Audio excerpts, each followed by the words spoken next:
Allez, le sujet maintenant, c'est le Soul Exchange.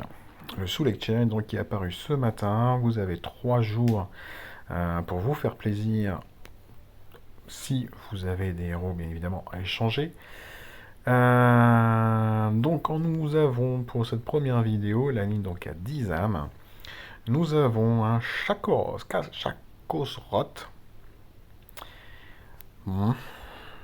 Nous avons Mathilda. Nous avons Ereb ou Erebus. Imeros et Sylvaria.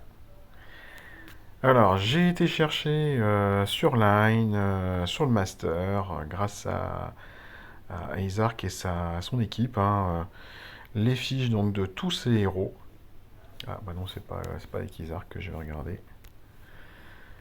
Ah, c'est pas vrai. Il fait n'importe quoi encore ce truc. Donc, grâce à l'équipe de Isark, je disais, et toute son équipe, un super travail, comme d'hab. Donc, on a toutes les fiches de tous ces héros qui sont dispo. Donc là, je les ai mis sur un salon qui est vide. Nono 0405 était un ancien joueur de l'Alliance qui nous a quittés donc maintenant il y a un peu plus de 2 ans, vous remarquez. Donc, qui a désactivé Line également, donc je ne le dérangerai pas en lui mettant ses photos. Donc coucou Nono, si on ne sait jamais, si tu nous regardes. Et donc on va détailler un petit peu ces 5 héros. Alors, chaque Kozroth, héros du mois, donc c'est indiqué août 2021. Héros sombre, druide, donc des passifs ils sont pas dégueux, voilà, ils résistent aux réductions de mana direct, ça c'est très sympa. Gagne 24% de génération de mana pendant 3 tours lorsqu'il reçoit un cumul ou un effet négatif, très sympa aussi. Donc au niveau des passifs, bien, franchement bien. Maintenant, je vais me répéter 15 fois, les statistiques, sérieusement, 793 de puissance. On est en ce moment à tourner à 1060. 1060, ça veut dire qu'on est quasiment à 300 points de puissance de plus par rapport à un Chakosroth. Donc, pour aller le chercher, il va vraiment falloir que les personnes qui le désirent aient que 10 âmes à échanger. Et surtout, aient déjà les 4 autres. Et se disent non, mais de toute façon, moi j'ai plein de héros dans mon deck, je le prends peut-être simplement pour le musée. Donc si vous êtes dans cette situation-là, oui, on peut parler d'un petit peu de chaque cause droite. Bon, je vais pas vous regarder les 745 d'attaque et compagnie. Le sortilège de retardement, c'est un héros donc à mana lent. 235% de dégâts à tous les ennemis. Sauf qu'avec la stat d'attaque qu'il a, il va pas faire grand chose maintenant avec les pouvoirs de LB1, LB2, les emblèmes jusqu'à 25 et compagnie. Autant vous dire qu'il va faire 150 points de dégâts à tout casser, quoi. Tous les ennemis avec un bonus de génération de mana dissipable reçoivent moins 54% de génération de mana pour 4 tours. Bon, alors, ça peut être éventuellement utilisable contre des héros qui vous boostent la génération de mana, effectivement. Or, on peut penser à la Mami Ninja, on peut penser à des héros aussi comme Hathor, etc. Enfin bon, moi je veux bien, mais ceux qui ont Hathor dans une défense, tant que vous trouviez vos tuiles sombres et que vous déclenchez chaque Ozroth, le bonus il sera déjà dissipé tout seul, ça se trouve. Bref, les ennemis ne peuvent pas recevoir de nouveaux bonus d'effet appliqués pendant 4 tours. Ça, c'est très sympa. Mais encore une fois, c'est un mana lent. Mana lent, donc ça va être très très long avant de pouvoir le déclencher une fois. Et si les bonus sont arrivés avant, ils sont là et puis c'est tout. Bref, un lien élémentaire qui augmente qui augmente tous les soins de 10% pour tous les héros sombres. Par contre, bien évidemment, ça marche sur tous les héros de la team s'il y a un deuxième HOTM de 2021 ici présent. Ouais, je pense que vous aurez compris, moi je passerai clairement mon chemin, je ne prendrai pas un Chakosroth sur cette ligne à 10. Il n'y a que les passifs qui sont vraiment intéressants, je trouve. Voilà. Mais encore une fois, les passifs, ça ne concerne que Chakosroth, ça ne concernera pas tous les héros à côté. Nous avons ensuite Mathilda. Mathilda, un héros donc d'Halloween, un passif donc qui lui permet donc d'avoir une chance sur deux d'aller voler un bonus dissipable à un ennemi aléatoire. Voilà. Et s'il n'y a aucun ennemi qui a un bonus dissipable, elle va mettre 70% de dégâts à tout le monde. Donc moi ce petit passif, hein, dans cette famille et que j'utilise, j'ai Alucard, et je le trouve très très intéressant parce que quand il n'y a pas de bonus, bah, faire 70% de dégâts en plus, ça commence à faire quelque chose. De mémoire, je pense que Mathilda était sortie en même temps qu'Alucard. Donc on a un héros, bah regardez, hein, déjà on a 60 points de différence, hein, de puissance. Donc des statistiques qui sont bien évidemment meilleures. Le muffin empoisonné, donc elle va mettre 330 points de dégâts de poison à tous les ennemis sur 3 tours. Donc ça veut dire 100 points, 110 points à chaque tour. Et en plus, elle va aller invoquer donc un démon, excusez-moi, muffin. Et ce démon va infliger 38% d'attaque à chaque tour. Alors, ça fait pas beaucoup pour un démon. Il absorbe 35% de santé pour être détruit, ce démon. Mais chaque coup du démon Muffin a les effets suivants. La cible va subir 50% de dégâts supplémentaires des effets négatifs pendant 3 tours. La durée d'effet négatif auquel il reste le moins de tours a 25% de chance d'être réinitialisée. Alors sachant que tous les ennemis en fait vont avoir un démon, bah, il y a de grandes chances au bout d'un moment qu'il y a des effets négatifs qui soient quand même donc relancés. Mathilda, c'est un héros donc qu'on peut éventuellement imaginer si vous aimez donc beaucoup attaquer en mettant donc des dots, hein, les dégâts de poison, les dégâts de saignement, de brûlure, de givre, d'eau et compagnie. Parce qu'une fois que vous aurez déclenché bah, tous ces dégâts-là, je pense par exemple à un June qui met des dégâts, qui met un dot, alors je sais plus c'est quoi comme dot. Une June dans sa version costume. Ah, bah, forcément, il va me relancer le jeu. Qu'est-ce qu'il lui met déjà comme dot, June costume? Aïe aïe aïe, j'ai la tête qui est en vrac. On est le soir, et là, honnêtement, je suis perdu. Alors, non, je veux June. Mets-moi June. Dégâts de brûlure. Voilà, donc en jaune, vous pouvez donc aligner June costume avec Mathilda. Donc vous avez des dégâts du démon, vous avez avec du poison, des dégâts de poison avec Mathilda, vous avez des dégâts de brûlure avec June, et puis tous ces dégâts-là vont augmenter de 50%. Donc au bout d'un moment, si vous avez effectivement pas mal de héros qui ont mis des dots à tous les adversaires, et ça va ronger très très vite. Donc c'est pas mal du tout. Mais ça vous oblige clairement à concevoir une team avec que ça. Voilà, il faut qu'il y ait plein de dots possibles dans cette équipe.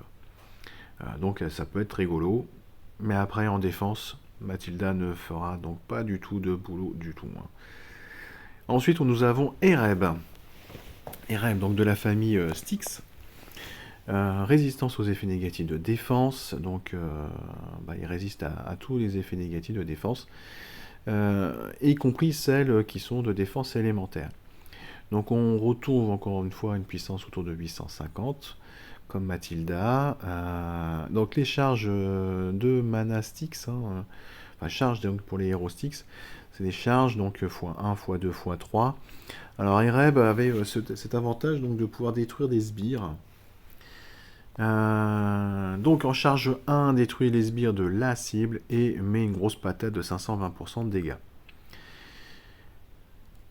Charge 2, donc détruit les sbires de la cible et fout une grosse patate à 610. La cible ne peut pas invoquer de nouveaux sbires. Avec ses compétences spéciales, elle reçoit 200 points de dégâts pour chaque sbire qu'elle tente d'invoquer pendant 3 tours. Alors c'est pas mal, sauf que bien évidemment, il n'y a que la cible qui va prendre ces dégâts. Mais c'est en plus si elle invoque des sbires. Hein. Parce que si c'est le voisin qui invoque des sbires, c'est pas un problème. Charge 3, donc détruit tous les sbires de la cible, fout une grosse claque à 675%, et encore une fois, donc impossible donc d'invoquer des sbires pendant 4 tours là cette fois. Un héros, voilà, hein, c'est un sniper. Ça fait mal, ça fait de gros dégâts. Maintenant, pour des héros qui détruisent des sbires, bah, il y a quand même bien mieux que Ereb. Mais je trouve quand même que Ereb peut encore avoir une utilité pour ceux qui rechercheraient donc des héros qui éliminent des sbires. Attention, ça n'élimine pas les méga sbires. Voilà. Imeros, héros qui est sorti l'année dernière pour la Saint-Valentin. Un héros donc qui a un passif donc qui résiste à tous les effets qui vont bloquer les CS, y compris tout ce qui est attaque irréfléchie ou soin irréfléchi. Donc ça c'est pas mal du tout, hein. Ça fait des héros qui permettent d'aller frapper des Alfric et compagnie euh, sans se soucier qu'il va se passer quelque chose derrière. Le bonus de famille, c'est tous les héros qui sont seuls dans leur famille vont avoir un bonus sur les soins. C'est pas mal non plus ça, hein. Franchement, c'est pas mal, c'est sympa. Les bardes, c'est un bonus de mana pour les héros qui sont seuls dans leur famille. Et Imeros, donc bonus de soins. Encore une fois, une puissance qui reste comme Mathilda et Ereb, donc plutôt voilà, des statistiques qui vont être sympas hein, par rapport à chaque Ozroth qui est complètement largué, hein. Je suis désolé pour le pépère. Étreinte du désir, mana très rapide, retire les bonus de la cible, donc par contre il fait ça que sur un seul héros. Et il met 460% de dégâts à la cible également. Donc un sniper en mana très rapide, très sympa, très intéressant. Ça peut avoir une utilité encore hein, pour attaquer. Et les CS donc des voisins, enfin la sienne et des voisins, vont augmenter donc de 40% de dégâts supplémentaires pendant 3 tours. Donc bah, c'est un héros qui peut être très intéressant si vous n'avez pas par exemple une Glenda qui fait la même chose, hein, qui va booster les CS des copains à côté. Voilà, moi j'ai Glenda, hein, donc je n'irai pas chercher un Imeros. Mais il y a eu un moment où en Titan Mythique, on avait euh, des frappes qui étaient monstrueuses avec une Glenda et avec deux PNJ autour. Et bien Imeros se permet aussi de le faire. Mais bon, si pour ceux qui avaient Glenda, ils vont pas aller chercher Imeros, hein. Je ne pense pas. Et puis enfin, nous avons Sylvaria, héros du mois, donc bah, c'est noté avril 2022. Invocation lors d'une brûlure. À chaque fois que ce personnage subit une brûlure, il invoque un sbire.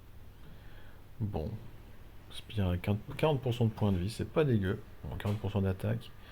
Ok, résiste à la suppression des sbires. Donc on peut pas lui tuer ses sbires. Bon, ça c'est sympa. Bon, après, l'invocation lors d'une brûlure, encore faut-il que Sylvaria subisse une brûlure. S'il n'y a pas de héros qui lui faut un dot de brûlure, ben, ce passif-là ne marchera pas. Là, on est retombé un petit peu, hein, encore une fois, sur les puissances. On redescend. Pouvoir de la flore, mana moyen, la cible et les ennemis proches reçoivent 34% de défense pour 3 tours. Moins 34% de défense pour 3 tours.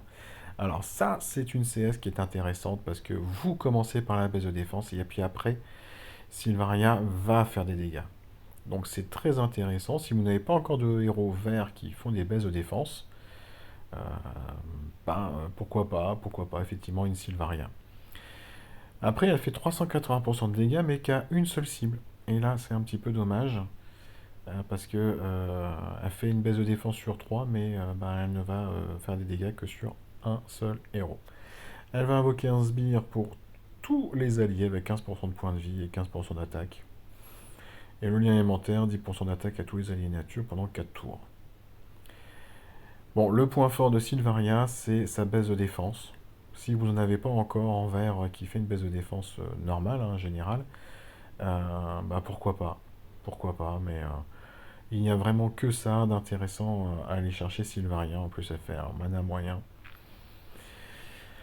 Bref, si je devais donc classer moi ces 5 héros dans l'ordre où j'irai les chercher, j'en ai aucun des 5. Je pense que j'irai peut-être chercher Imeros en premier, puisque son passif déjà m'intéresse beaucoup, c'est quelque chose que j'apprécie énormément. Comme en plus il est très mana, très rapide, il déclenche très souvent, donc qui puisse résister au blocage des CS. C'est, je trouve, vraiment intéressant. Puis en sniper, va être très efficace. Je mettrai ensuite Ereb. En 3 je mettrai Mathilda. Pour le petit délire de mettre des dots partout et puis d'augmenter les dégâts avec le démon. Voilà, je pense que pour ceux qui ont des decks déjà commencent à être bien fournis, vous pouvez imaginer quelque chose pour rigoler. Voilà, clairement pour rigoler. Après, je mettrai Sylvaria pour la baisse de défense, que je trouve intéressante. Et puis en tout dernier, Chakozrot, parce que en fait, il a rien pour lui. Je suis désolé, Pépère, mais t'as vraiment rien pour toi, hein. Voilà, voilà, pour cette première ligne. Maintenant, je rejoins l'avis souvent des autres personnes, hein, qui font des vidéos sur Soul Exchange. Je vous conseillerais, si vous avez vraiment envie de faire du Soul Exchange, attendez peut-être 3 mois de plus pour avoir peut-être 5 héros 5 étoiles en plus à échanger pour aller chercher un héros peut-être plus intéressant sur une ligne à 15. Plutôt que peut-être prendre un héros là, un héros qui ne vous servira peut-être pas beaucoup, en tout cas peut-être pas très longtemps. Voilà pour cette première ligne. Allez, je vous laisse, et puis on se retrouve d'ici quelques minutes donc pour la ligne à 15 héros.